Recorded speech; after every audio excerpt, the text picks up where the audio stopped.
Estamos en su segmento Aires Sinodales, continuando con la reflexión sobre apuntes de eclesiología. Queremos reflexionar ahora y tratar de empezar a ver los fundamentos bíblicos y teológicos de la eclesiología. Vayámonos al Antiguo Testamento para ver la prehistoria en cuanto a acción de Dios que quiere salvar a los hombres y la prefiguración de la iglesia. No es que existiera desde el Antiguo Testamento, pero hay signos y figuras de la acción de Dios que van apuntando. Entonces podríamos decir la prefiguración de la iglesia al inicio de la historia de salvación. La primera realidad es la creación. Con el relato de la creación se ve la preparación y el anticipo de la iglesia en la vocación del hombre, llamado a la eternidad en gloria. El hombre está llamado a entrar en comunión con Dios y esta comunión ha de darse en todas las dimensiones de la vida, con Dios, con la naturaleza, consigo mismo y con los demás hombres, lo que podemos ver en los capítulos iniciales de la Biblia. Con Dios, Génesis 3:8. Con la naturaleza, Génesis 1, 28 al 30.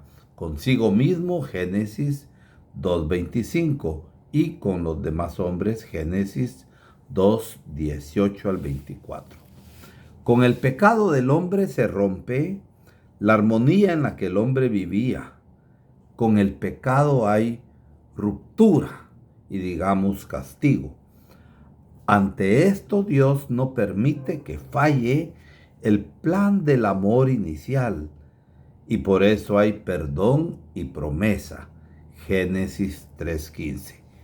Se da que del fruto de la mujer vendrá la salvación y a esto se le llama el protoevangelio, el primer anuncio, protoevangelio, el primer anuncio de salvación.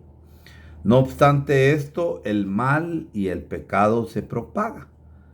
Caín y su descendencia, el mal enquistado en la sociedad y el diluvio como destrucción del mal y preservación de lo justo y bueno en el mundo a través de Noé.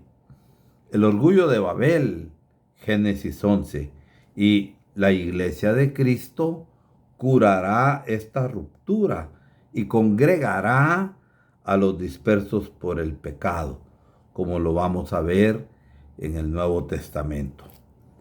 Con Abraham, la historia de salvación continúa.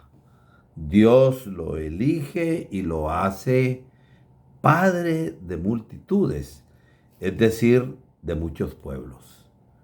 Isaac, su hijo, es el heredero de las promesas. El pueblo del que Abraham es padre en la fe. Será pueblo elegido y signo de la alianza de la unión que salva. En todo esto podemos ver hoy que la iglesia es la realización en Cristo de aquella antigua promesa hecha a Abraham. En el Antiguo Testamento Dios promete llevar adelante un plan. En el Nuevo Testamento vemos que la iglesia es la realización en Cristo de aquella antigua promesa hecha a Abraham. Por eso, demos otro pasito. El éxodo, el Cajal de Yahvé, el pueblo de Dios, Eclesia. Con la Pascua, la liberación de la esclavitud de Egipto, el pueblo de Israel se constituye como el Cajal, el pueblo de Dios, en la Eclesia del Señor, aunque las raíces estén en Abraham, Isaac, Jacob y José, los patriarcas. Es en este acontecimiento salvador que el pueblo de Israel se hace pueblo de Dios y Dios es su Dios y el pueblo es pueblo de Dios. De un pueblo de esclavitud, Dios se hace un pueblo de libertad. Y en el Cordero Pascual de la Pascua hebrea quedaba ya prefigurada la gran liberación de todos los hombres en la sangre del verdadero Cordero Pascual que es Cristo, nuestra Pascua.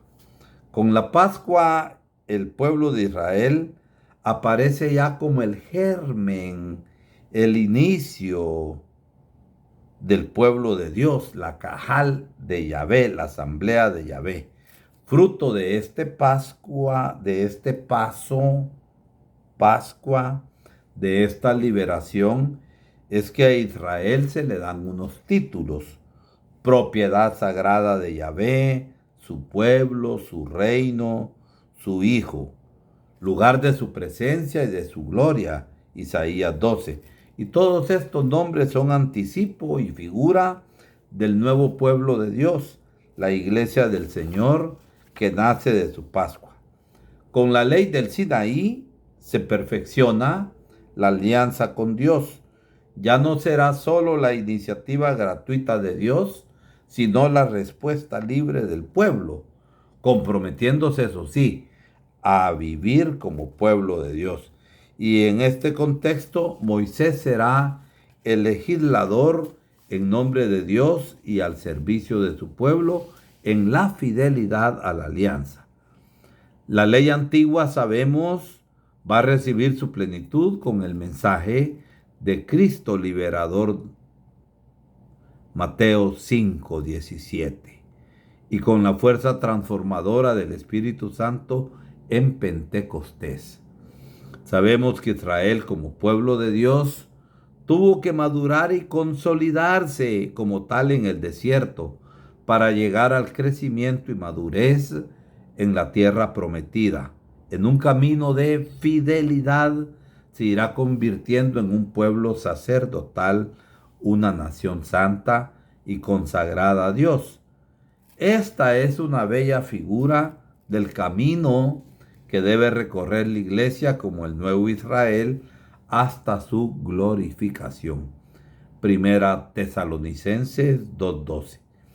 Es importante leer en esta perspectiva, sin quitar el propio valor histórico y salvífico, que la historia de Israel tiene como tal en cuanto a cómo Dios actuó a favor de él, muy a pesar de que de las infidelidades del pueblo.